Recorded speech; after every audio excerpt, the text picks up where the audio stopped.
দাদা আজকে রাজবংশী সমাজের একটা ঐতিহাসিক একটা বই উদ্বোধন হলো, আপনি সেখানে ছিলেন, কি বলবেন আগে থেকে হ্যাঁ, এটা আমাদের বই উদ্বোধন হলো, ঠিক আছে। যে আমাদের রাজবংশী সমাজের একজন বিশিষ্ট লেখক ডক্টর গিরিজা শঙ্কর রায়, ওনারই একটা আত্মজীবনীমূলক বই, জীবনীমূলক বই। এখানটায় আমাদের নরেশচন্দ্র রায় ও ডক্টর দীপক কুমার রায় তারা লিখেছেন, সম্পাদনা করেছেন। সেই বইটার উদ্বোধনী অনুষ্ঠান ছিল, তো সেখানটা আমাকে ডাকা হয়েছিল, আমিও সেখানে ছিলাম। তো এরকম বিভিন্ন প্রোগ্রাম যখন হয় অনেকেই আমাকে ডাকেন, সামাজিক এই ধরনের প্রোগ্রাম। তো এলাকার বিধায়ক হিসাবে এবং রাজ্যের একজন মন্ত্রী হিসেবে আমার সেখানটায় সব জায়গাতে সম্ভব না হলেও যেখানে যেখানে আমার সম্ভব সেখানটায় আসি। আজকে ওই প্রোগ্রামে ওনারা ডেকেছিলেন, ওই প্রোগ্রামে এসেছি। আরও আগামী দিনে এই ধরনের অনেক প্রোগ্রাম তো হবেই, অনেক বইয়ের উদ্বোধন, বইয়ের প্রকাশনা, যেখানে যেখানে সম্ভব সুযোগ হয় সেখানে থাকার চেষ্টা করি। আচ্ছা দাদা, আজকে আপনি আপনাদের যেটা জানা যাচ্ছে যে বিজেপির একজন কর্মী উনি আর নেই, আপনি ওনাদের বাড়িতে এসেছেন, কি সমবেদনা জানাবেন? হ্যাঁ, আমাদেরই এখানটায় একজন আমাদের পুরনো কর্মী, তাদের বাড়ির সবাই বিজেপির সাথে যুক্ত।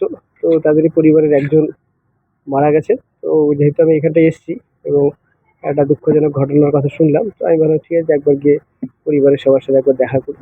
তো সেই কারণে এসেছি।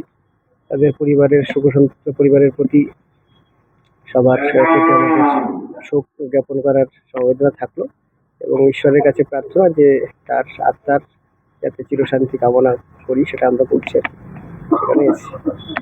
বলছি যে একটা প্রশ্ন, যে রাঙ্গাপানি যে রেলগেট এতদিন দীর্ঘদিনের সমস্যা পূরণ হতে চলেছে, এবং তার মধ্যে আরো সমস্যা দেখা দিচ্ছে, যারা ওখানে স্থানীয় দোকানদাররা রয়েছেন তারা পুনর্বাসন চাচ্ছে, এই বিষয়ে কি বলবেন? কিন্তু রাঙামাটির রেলগেটের একটা দীর্ঘদিন ধরে যানজট ছিল সেখানটাতে। এখনো যখন লেভেল ক্রসিং এ রেলগাড়ি যায়, দীর্ঘ যানজটের সৃষ্টি হয়। এটা এতদিন ধরে রাজ্য সরকার করেনি, রাজ্য সরকারকে একাধিকবার বলার পরে সেটা করেনি।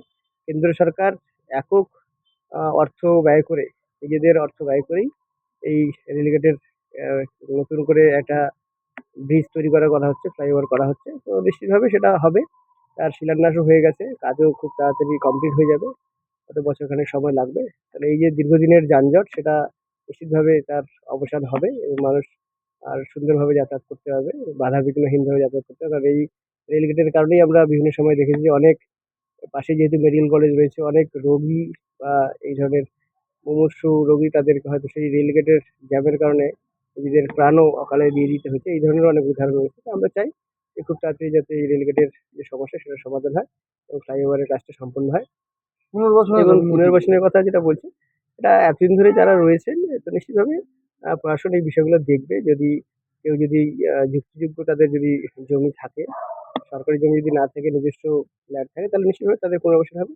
আর যদি সরকারি জমির উপরেই থাকেন, পিডব্লিউডি বা রেলের জায়গাতে যদি কেউ থাকেন, তাহলে নিশ্চিতভাবে সেটা মানবতার কারণে খাতিরে যতটা বিবেচ্য বা বিবেচনা করা যেতে পারে সেটা আমরা একবার ভেবে দেখবো।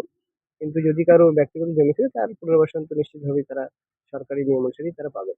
এটা শোনা গেছে, জানা গেছে সূত্রে খবর যে ফাঁসি দেওয়ায় এসআইআর এর নাম ওঠেনি, তাই একজন সুসাইড করেছে। নিজেও কনফার্ম